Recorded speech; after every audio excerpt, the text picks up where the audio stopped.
I was not taught how to save. I was only taught to give. Is it a good thing or a bad thing? Let's talk about money. This is not financial advice. This is not to teach you how to get rich. This is not how to teach you how to invest. This is what I call daily grace. Why is it that when I had more, I saved less? For the 25,000, I was only able to save 5,000 because I suddenly tried to chip in with the living expenses and the house bills. I don't get to save enough money for the next 5 years. It's always spent for there's an emergency, there's a bill to pay, there's an event, and it's just something I would like to treat my friends with. Whatever I receive from my hard work or my allowance, I set aside 10% for tithes and offerings. So in a way, I was taught savings or an investment to charity or ministry and church work. But the rest of the money, they didn't tell me what to do with it. So the only thing they said is if you put it in your drawer or your wallet, or if you just hold it in your bank, then it's better because you still have money for emergency. My family had no business. They were supported by love gifts, offering. Other people, my friends, who were business family members, were taught as early as high school how to give load for cheap, how to load your mobile phone without much interest, because you get advantage from the profit, such as bonus load, bonus call and text. Others later learn to be, not really learn, but there's the term thrifty, not necessarily kuribot. They don't like to spend for others, only for themselves. Others are taught to save so they can buy their luxury brands later on, what to do with their money. But I came from a different kind of training. My dad is Korean and my mom is Ifugao, and both culture emphasizes so much on giving. Give, give, give, give. And not many people want to talk about money because they keep on comparing who's richer and who's poorer. But in the end, we're all the same. Look at this, Starbucks, you pay for the brand. McDonald's, Jollibee, KFC, it's expensive because of the branding. But where did it come from? The same farm that they're not willing to step mud into. The same coffee beans that are from my province, or from the same ground that farmers who are not that rich and wealthy are willing to dig soil into. Like, the things they're not willing to get dirty with are the same things that can be very expensive due to branding. But in my city, it's not always true. Most of the time, the expensive things here are not even quality. It's the brand they're paying. Most of the affordable things here are what's healthier, what tastes better, and what's more fulfilling. So going back to money, how were we raised? In my father's mountain where he grew up, and my mother's mountain when they grew up, they did not really have money or business notion. What they had though was gardening, farming, giving, wood carving.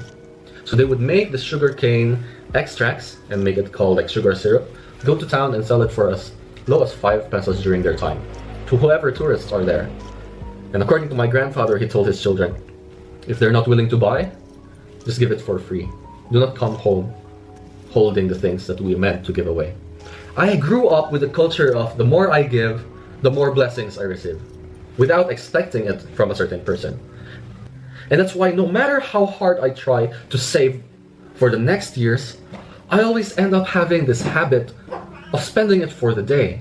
For example, I see my friend in need, I can't help but get the savings, or a part of the savings I had, just to, spend time with them, talk about something more than wealth, just to spend something spiritual, soulful, and physical, more than just, having things for myself.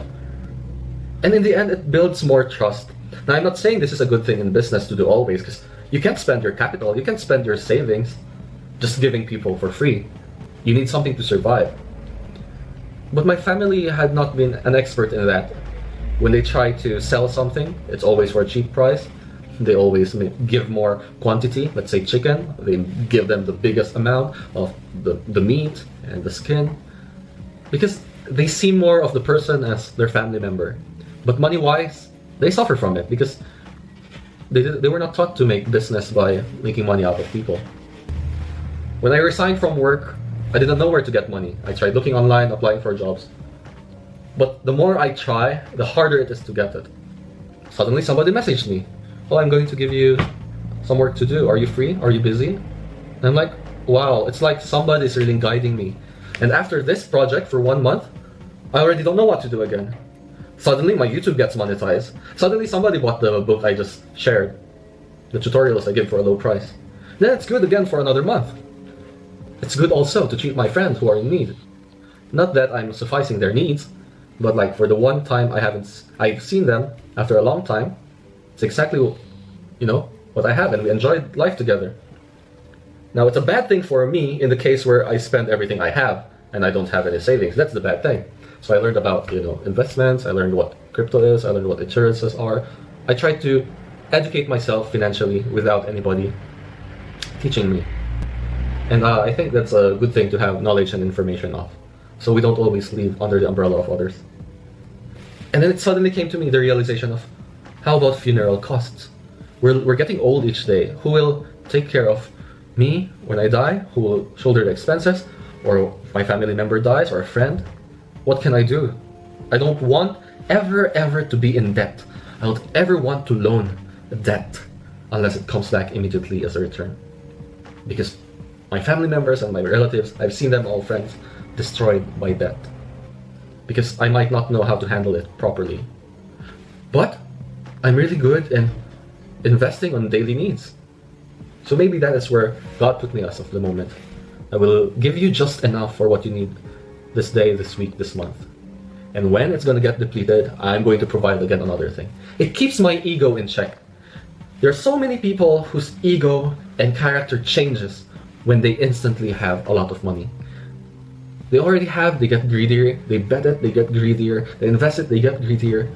And that's why you see stories of many people who are rich, who are not happy in life. When many people say that, oh, then give me your wealth, I know how to be happy. Yes, maybe for a short time. But how about the greed? So that maybe the time will come where I will learn to handle big money without giving into greed. And maybe that's the time God will allow me to. When I was in school and I realized many of my friends who are architects are still asking me for help. So I see that knowledge is not necessarily equivalent to wealth, as well as hard work. There are those who don't work hard and are still richer. It's a Tagalog word, we call it discarte. It's more of being street smart. It's more of taking care of your choices and decisions. It's so easy to get rich illegally. I mean, I am capable of hacking, but I see that there's no benefit at all doing illegal wealth. You're risking your reputation, your life, your integrity. Oh, we can ask friends for help. Be humble, ask them to teach us more, gain more knowledge, and then we know what to do with our skills. If you're really good at something, you can offer it as a service. Or if you have things that you're not using, you can sell them. Or if you're like me, who's trying to go to YouTube, well, I do this for the passion. I'm not even sure if this channel will get monetized. From childhood until now, even without business, even without big allowance, you survived alone in high school, you survived without your parents in elementary because of daily grace.